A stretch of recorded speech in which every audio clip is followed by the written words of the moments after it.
Welcome to This Explainer. Today, we are jumping right in to untangle what the source material describes as the highly complex 2026 struggle between the emerging technocratic cage and the decentralized immunity of DeFi. We're looking at a fascinating high-stakes technological war that is completely redefining how we interact, transact, and, frankly, exist in the digital age.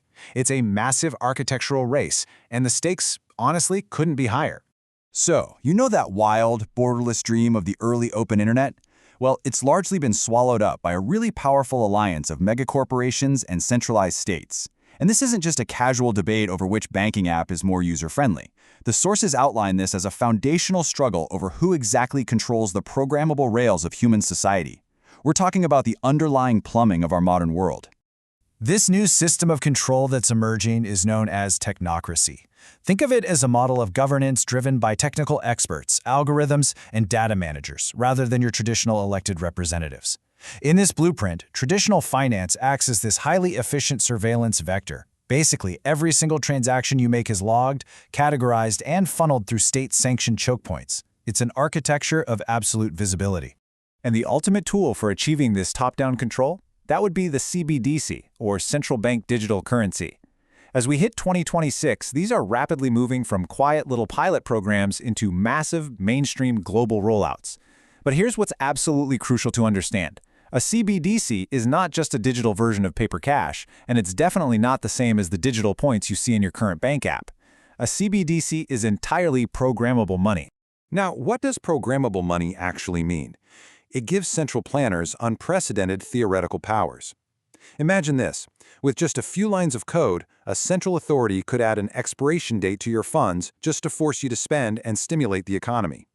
They could restrict you from purchasing specific goods, like maybe placing a cap on fuel or meat to hit certain carbon targets. Or, perhaps most dramatically, they could freeze your wealth instantly with a single keystroke, bypassing the traditional judicial system entirely. But of course, every action has a reaction, right? In direct response to this hyper-efficient centralized control, decentralized finance, or DeFi, was born. The source material actually frames DeFi as an immune response built on public, permissionless blockchains like Ethereum. The core concept is pretty brilliant. DeFi replaces human intermediaries, so no more bankers, brokers, or auditors. Instead, you have self-executing lines of code known as smart contracts. You don't have to ask a branch manager for permission to borrow money or swap assets. You simply interact with mathematics. To pull that off without human intermediaries, DeFi relies on three vital pillars. First up is censorship resistance. This means there is no single master key or entity that can just turn off a decentralized protocol. Second is transparency. Every transaction, every collateral ratio, every single line of code is completely open source and auditable by anyone in the world. And third is pseudonymity. Your financial access is granted based on cryptographic proof, your wallet address, rather than your physical identity, geographic location, or political affiliations. This brings us right to the clash of 2026, a period of intense structural friction. We are literally looking at a stark choice between two completely different futures. On one hand, the technocratic model pushes top-down surveillance, programmable limits, state-vetted access, and algorithmic compliance. On the other hand, the decentralized finance model champions bottom-up sovereignty, the principle that code is law, borderless utility, and user-owned keys. It's centralized control directly facing off against permissionless code. And according to the research, governments are definitely no longer ignoring DeFi. They are actively moving to either dismantle or absorb it. The fight has officially shifted away from just speculative token trading into a battle over sheer survival infrastructure, and it's playing out across three major battlefronts that we really need to dig into. Front number one is the war on self-custody. We're seeing governments worldwide aggressively drafting legislation to outlaw or restrict what they call unhosted wallets. These are crypto wallets where the user actually holds their own private keys. Now, technocrats argue these restrictions are absolutely necessary to combat money laundering, while privacy advocates view this as an existential attack on pure financial autonomy. The second front is the privacy crackdown. Right now, code privacy protocols and mixing services are being actively criminalized on a global scale. It's wild because developers are actually being prosecuted under a highly controversial legal theory that the mere act of writing privacy-preserving software is legally equivalent to operating an illegal money transmitting business. The code itself is literally being put on trial. Finally, there's the synthetics infiltration. This is a massive countermove where Wall Street asset managers are pushing tokenized real-world assets. Basically, traditional finance is trying to swallow the open protocol whole by building a curated, hyper-regulated, KYC-compliant walled garden right on top of it. They want all the efficiency of DeFi's tech, but with the strict, familiar control of the traditional banking sector.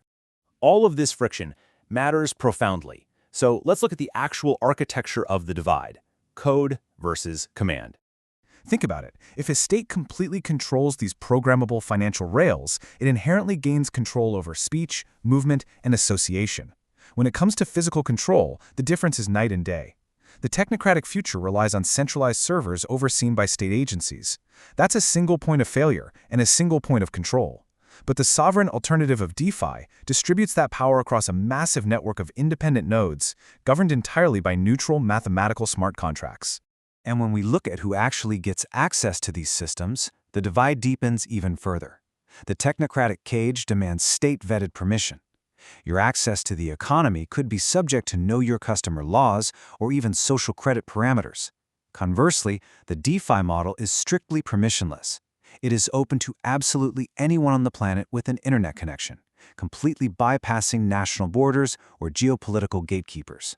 Then there's the nature of the money itself and the privacy surrounding it. The technocratic model promises absolute surveillance, complete metadata tracking, and a currency supply programmed by central planners, which, as we know, often leads to inflationary debasement. The crypto alternative offers cryptographic, pseudonymous privacy options and a money supply that is mathematically predictable, often with a fixed supply or deflationary dynamics. Ultimately, your sovereign takeaway from all of this should be that the battle of 2026 is no longer about getting rich on digital tokens. Not at all. It is an architectural race for the future of human infrastructure. On one side, technocrats are building a system where absolute compliance is automated directly into your bank account. On the counter-movement side, developers are building a system where freedom is secured by the immutable laws of cryptography. The side that builds the more resilient code is going to dictate the future. Which leaves us with the defining question of our era, and something I really want you to think about after this explainer wraps up. As these two massive systems collide, automated compliance or mathematically secured freedom, which code will win?